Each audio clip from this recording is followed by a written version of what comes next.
किशोरचन्द्रशेखरे रति प्रतीक्षणं मम धराधरेन्द्रनन्दिनी विलासबन्धु बन्धुरस्फुरद्दिगन्धसन्तति प्रमोदमान मानसे कृपाकटाक्षधोरिणी निरुद्धरुद्धरापति क्वचिद्दिकं परे मनो विनोदमेतु वस्तु मे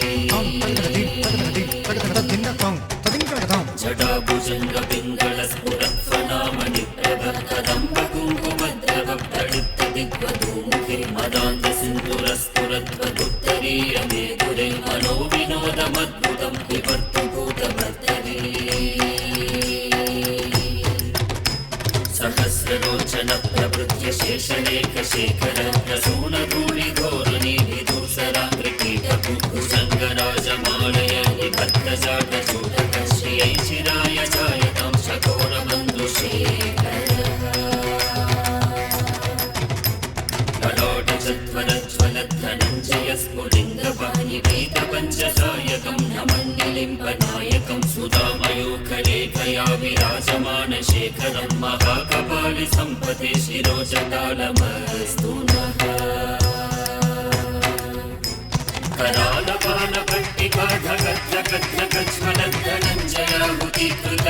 करालपालपट्टिकाधगद्धगद्धगज्वलद्धनञ्जयाहुतीकृतप्रचण्डपञ्चसायके धराधरेन्द्रनन्दिनी कुचाग्रचित्रपत्रकप्रकल्पनेकशिल्पिनी त्रिलोचने रतिर्मम नवीनमेघमण्डली निरुद्धदुर्धरस्फुरत्कुमूनिशीतली तमः प्रबन्धबन्धगन्धरः निलिम्पनिर्झरीधरस्तनोतु वृत्तिसिन्धुरः कलानिदानबन्धुरः श्रियं जगद्धुरन्धरः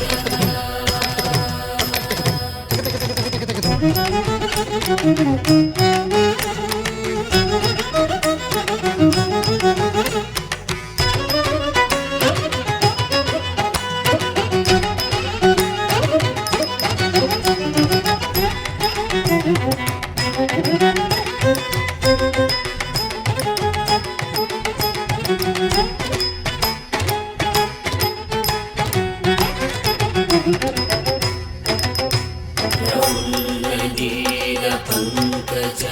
प्रपञ्चकालिमप्रभा वलम्बिकन्द्रकण्डली रुचिप्रबद्धकन्दरं स्मरच्छिदं पुरच्छिदं भवच्छिदं मकच्छिदं गजच्छिदार्धकच्छिदं तमन्तकच्छिदं भजे अगर्व सर्वमङ्गलाकलाकरम्बमञ्जरी रसप्रवाहमाधुरी विजृम्भणामधुव्रतं स्मरान्तकं पुरान्तकं भवान्तकं मगान्तकं गजान्तकान्तकान्तकान्तकं तमन्तकान्तकं भजे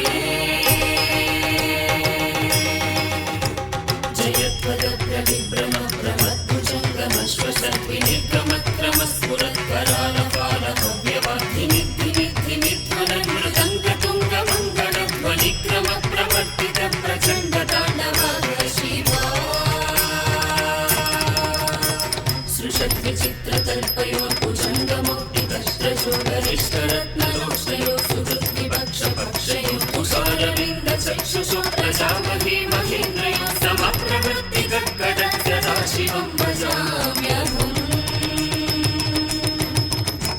कदा निलिम्पनिच्छदेनि कुञ्जकोटरे वसन्ति मुक्तदुर्मतिः सदा शिरस्तमञ्जलिं वहन् विमुक्तलोललोचनो ललामफाललग्नकाशिवेति मन्त्रमुच्चरन् कदा सुखी भवाम्यहम्